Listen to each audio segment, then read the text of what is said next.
Oi pessoal, tudo bem com vocês? Espero que sim.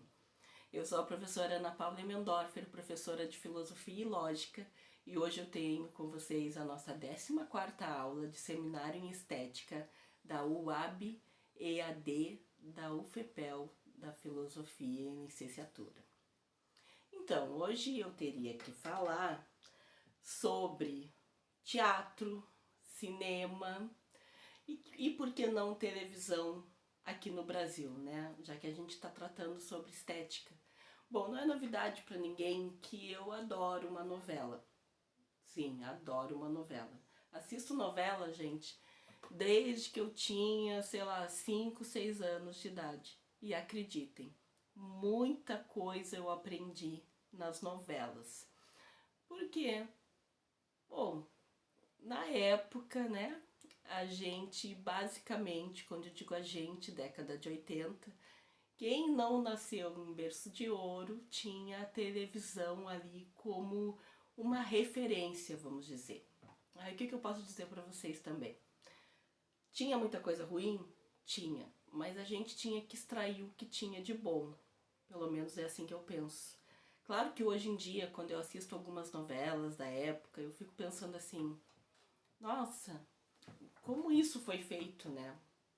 Se bem que as novelas, de modo geral, principalmente as novelas globais, que são as mais famosas do mundo, a gente pode dizer que tem uma receita de bolo para uma novela, para um novelão. Tem que ter um bom vilão, tem que ter um mocinho, uma mocinha. Só que de tempo em tempo tem que mudar o formato. Como esse mocinho e essa mocinha acompanham o tempo. Então, assim, a gente não tem uma novela temporal, a não ser uma que eu adoro, que era de Vani Ribeiro, que foi produzida lá em 1985, olhem bem, eu já tinha 7 anos e assistia tudo. A Gata Comeu, de Cristiane Torlone, com Nuno Leal Maia, que fazia os papéis principais. Ali, gente, o que eu enxergava nessa novela? Por que eu gostava dessa novela? Eu enxergava a nossa vida do cotidiano. Eu enxergava as crianças brincando, porque a gente brincava, onde eu morava, a gente brincava na rua. Eu enxergava o professor, que na realidade no Nuno Leal Maia fazia um professor, né, de escola, e aquele professor assim idealista, queria o melhor para os seus alunos, ele tinha projetos, mas no fim muita coisa não dava certo. Aí a mocinha, que era a Cristiane Torlone, era uma rica, mimada, que colecionava noivos, enfim, eu não vou ficar dando spoiler aqui, porque talvez vocês queiram assistir a novela. Por que eu tô trazendo esse universo da novela? Porque muita coisa que às vezes a gente vê na novela foi extraído da onde? Da literatura clássica, do teatro em si. Eu estava lendo para apresentar um trabalho lá no curso de teatro sobre como é que surgiu a tragédia e a comédia. E surgiu na poética do Aristóteles.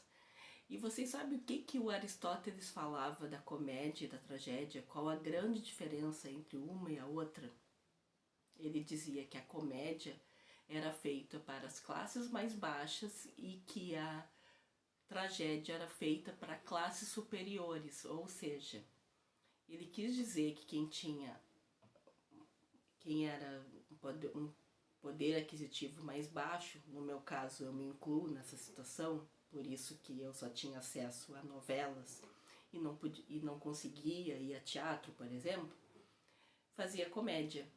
E só os nobres que faziam a tragédia. Tanto que a tragédia ela foi num processo gradativo se formando. A princípio não tinha tragédia. A tragédia ela só foi supervalorizada bem depois. E antes disso, o que nós tínhamos nos ditos populares para as massas, nas grandes praças lá na Grécia Antiga? Nós tínhamos os aedos, os poetas, né, gente? Homero, Hesíodo, Homero com Ilíada, Odisseia. Também teve teve poetas, os aedos, que vieram depois, que escreveram uma contraposição à Ilíada, por exemplo. Só para vocês terem uma ideia de como as coisas funcionavam na Grécia Antiga, o que é bárbaro, né? O Homero, por exemplo, chegava numa cidade, ia conversar com o povo, contar nas suas narrativas, e de maneira geral ele era chamado, né, pelo governante daquela cidade, e o governante daquela cidade sempre solicitava, obviamente, que ele falasse coisas com grandes feitos heróicos, onde esse governante tinha que ficar numa posição privilegiada.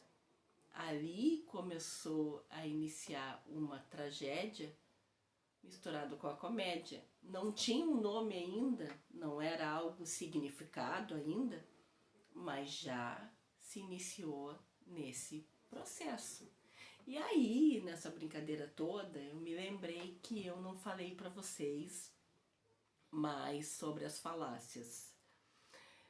Quando um governante chama alguém para fazer uma propaganda, se fosse nos dias de hoje, digamos, a prefeita da cidade de Rio Grande, X, tá, pediu para um propagandista fazer propaganda da sua gestão. E aí o propagandista vai valorizar o que há de bom. O que há de ruim, ele vai colocar, ele não vai colocar ou vai deixar como pano de fundo. Então, começa uma cortina de fumaça, essa cortina de fumaça se evapora e ali o que vai aparecer é só o que tem de bom. Assim como quando se faz fotografias e tudo. Mas o que eu quero chegar? Eu quero chegar na falácia da conclusão irrelevante. Quando a conclusão daquelas premissas não tem relação direta com as premissas. Então, por exemplo, a cidade está muito bonita. Aparece só o que já foi feito até então, que ela iniciou agora em janeiro, né? A nossa prefeita Darlene. Isso eu estou usando só como exemplo, tá, gente? Só porque eu moro aqui em Rio Grande. Eu poderia usar Pelotas, mas eu não tenho como usar Pelotas porque eu vou uma vez por semana, em geral, quando eu não tenho alguma urgência médica, e não tenho noção do que a prefeitura está fazendo lá. Então vamos dizer que a Darlene chamou o propagandista, que seria o Aedo do passado, no caso, um Homero, vamos dizer assim, e ele vai mostrar a obra que está sendo feita nas estradas, só a parte pronta. E daqui a pouco trabalhadores felizes abanando. Isso é para mostrar o quê? Primeiro, que ela foi eficiente para fazer a obra, né? E segundo, que o trabalhador está feliz. Se o trabalhador está feliz é porque, no mínimo, ele ganha bem. Por que a conclusão é irrelevante, professora Ana Paula? Porque, na realidade, o importante mesmo é mostrar o todo. Iniciou uma obra desde o outro governo, Fábio Branco, e essa obra nunca termina. Agora, por quais razões essa obra nunca termina, a gente não sabe. O problema é que é falacioso quando tu mostra só um trecho. É como se tirasse uma frase do contexto de um argumento ou de um texto inteiro, entende o que eu quero dizer? Isso é uma das falácias. Já devo ter falado para vocês a falácia da falsa analogia, quando nós comparamos as pessoas com frutas, por exemplo.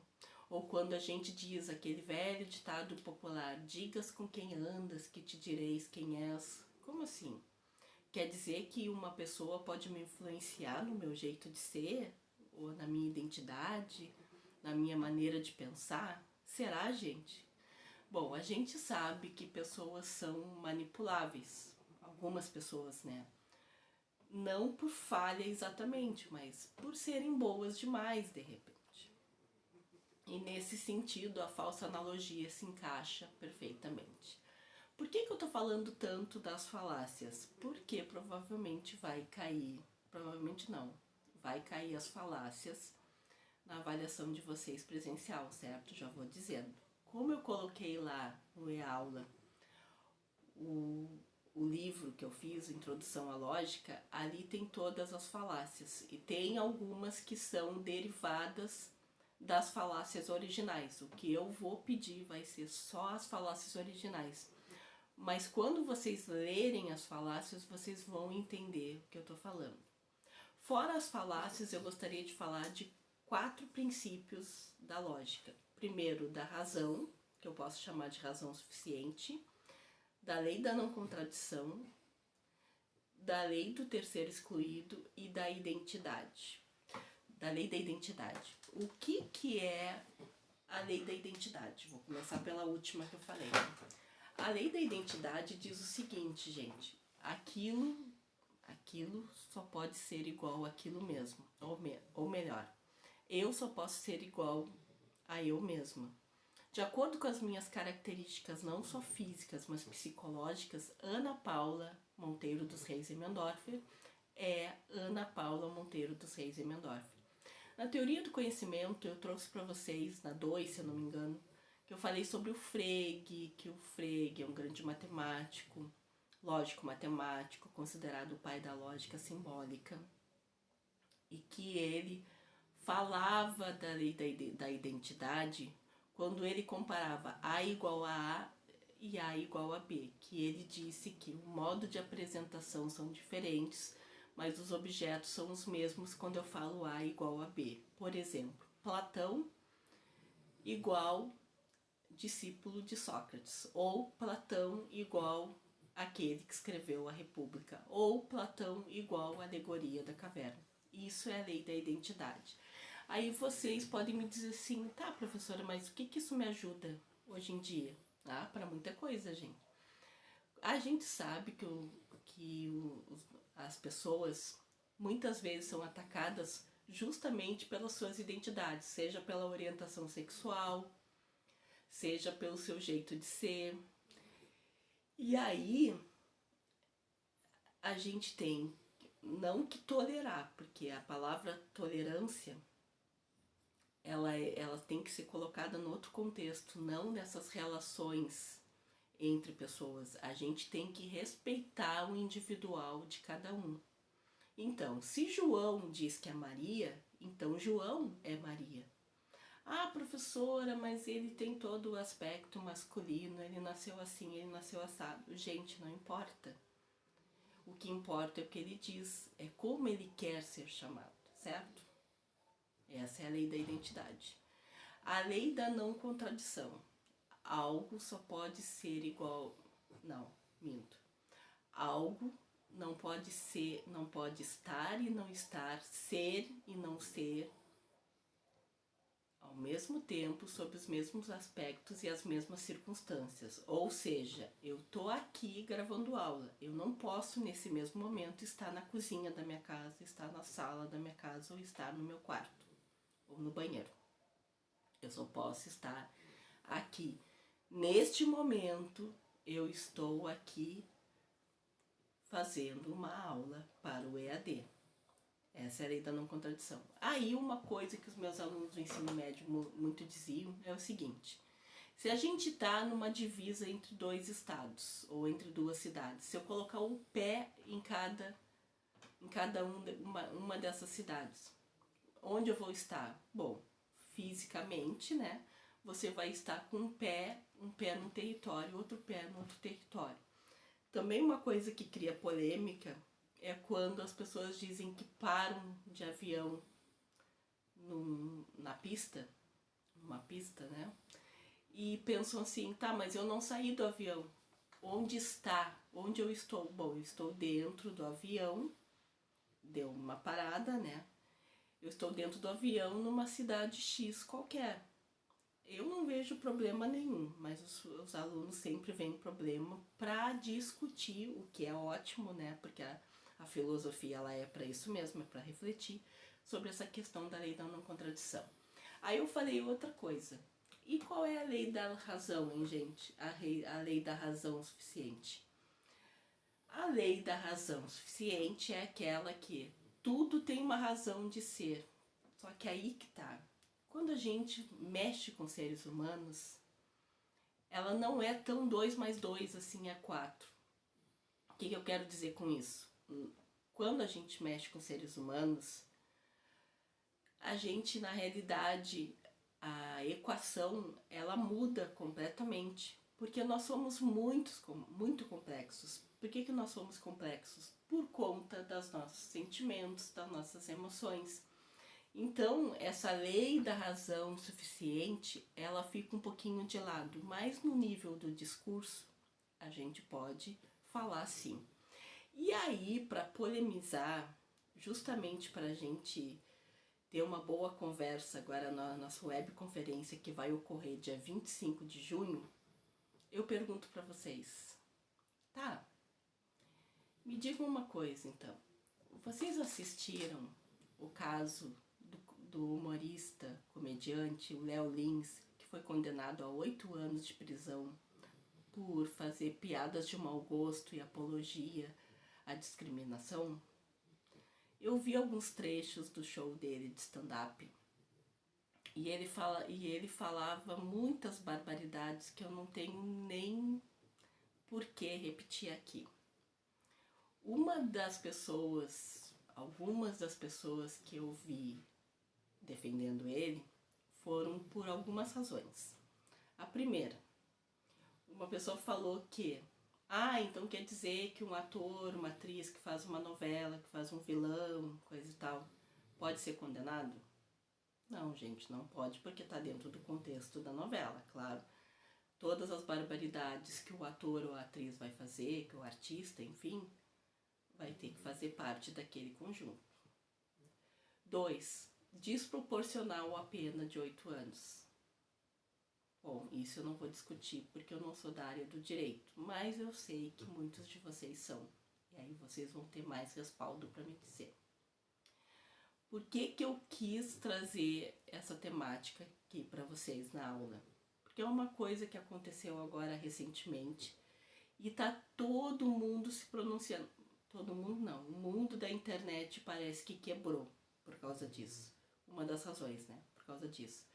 Por quê? Porque na realidade ele sempre tem um discurso uma narrativa, né? Pelo menos o que eu consegui acompanhar, que eu consegui pesquisar da vida dele, é que a narrativa dele sempre é contra minorias, contra as mulheres,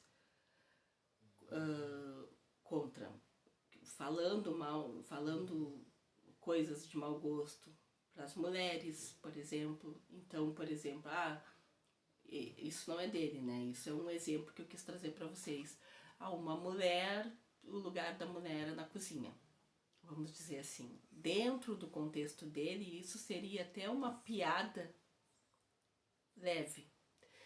Ele fala também de pessoas com baixa estatura, ele fala de bater em pessoas com deficiência, PCD. Ele fala também... Bom, enfim, gente, ele fala uma série de coisas. Se vocês quiserem, vocês pesquisam aí Léo Lins, eu vi que ele é carioca e tudo, que ele já tá aí, né, na comédia há muito tempo. Mas eu tenho as minhas dúvidas se o humor dele é tão bom assim, porque afinal de contas, né, o humor ele é favorável quando os dois lados riem. Já se dizia aquela autora de novela Alicia Manso. Então, gente, por hoje o que eu teria para vocês é isso. Os princípios lógicos, né, os 4 princípios lógicos principais, algumas falácias e essa polêmica aí que tá rolando do Léo Lins, como eu disse para vocês, pra gente abrir mais o debate na webconferência que ocorrerá dia 25 de junho, às 19 horas. Espero que vocês tenham gostado, não tenham estranhado tanto nem o meu cabelo, nem a minha voz, porque tanto um quanto o outro mudaram, eu tô um pouquinho gripada, mas nada que um bom chazinho e algumas medicações não resolvam, tá certo? Então por hoje é isso.